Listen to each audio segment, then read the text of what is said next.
Let us take a number 8, 7, 6.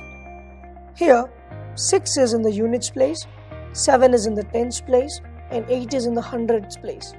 Can you find out the place value and face value of digit 7?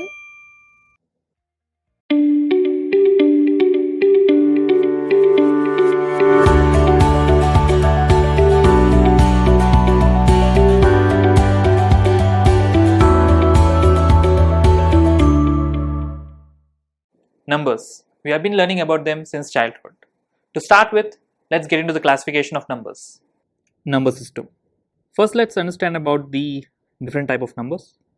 Let's start with natural numbers. Counting numbers are called the natural numbers. Like for example, 1, 2, 3, 4, so on. All these are natural numbers. The next is whole numbers. It is the counting numbers along with 0. Example 0, 1, 2, 3, so on. So for natural numbers, if we add 0, it becomes the whole numbers. Then we have even numbers and odd numbers. If a number is divisible by 2, then it's called as an even number. And if it's not divisible by 2, it's an odd number. Examples for the even are 2, 4, 6, 8, so on. And for odd numbers 1, 3, 5, 7, so on. The next category of numbers is prime numbers.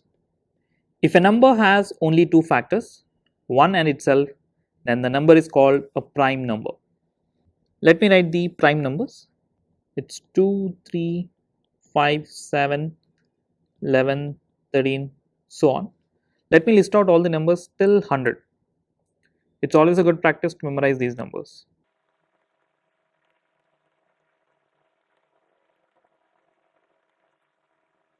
These are the prime numbers less than 100. Then the next category of numbers are rational and irrational numbers.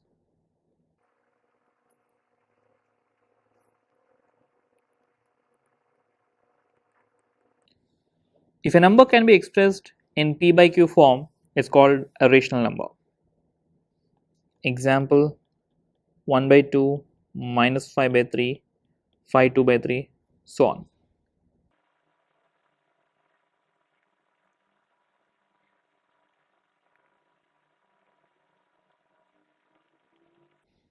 If a number is expressed in decimal and if the decimal is non-terminating and non-repeating, then it is a irrational number.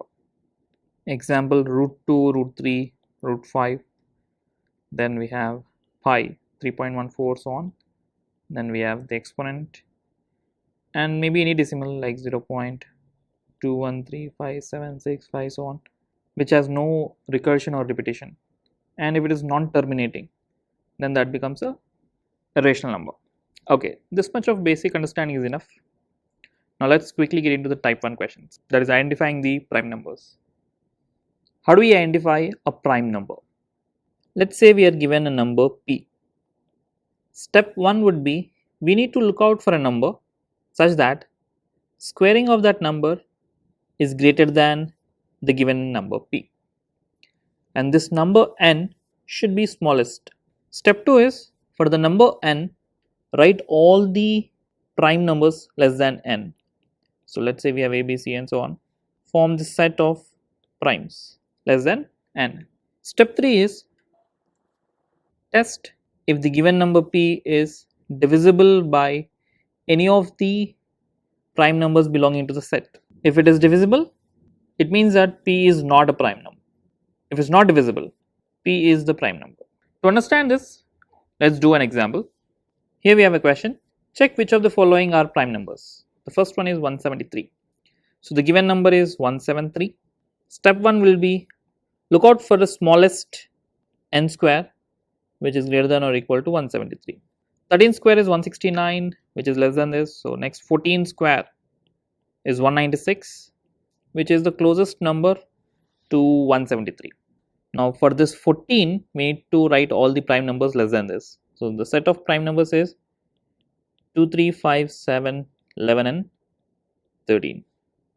Now take the given number, divide this with each of the prime numbers available. 2, it is not divisible, With 3, no. With 5, no. 13 also, no. None of the numbers can divide this number. It means that 173 is a prime number. That's how we do it. Let's try one more. P is 437. Again, look out for the smallest n square greater than or equal to 437. 21 square is 441. This is the closest one. Therefore, I can write 21 square is greater than or equal to 437. Now, for this 21, let's write the set of prime numbers less than this. So, 2, 3, 5, 7, 11, 13, 17 and 19. Now, take the given number 437, divide with each of the numbers in the set. Now, once we do the test, 2 not divisible, 3 no, 5 no, 19 can actually divide this 437. So 19 into 23 is 437. So here the test fails. This means that 437 is not a prime number. I hope you are able to pick up the method of finding the prime numbers.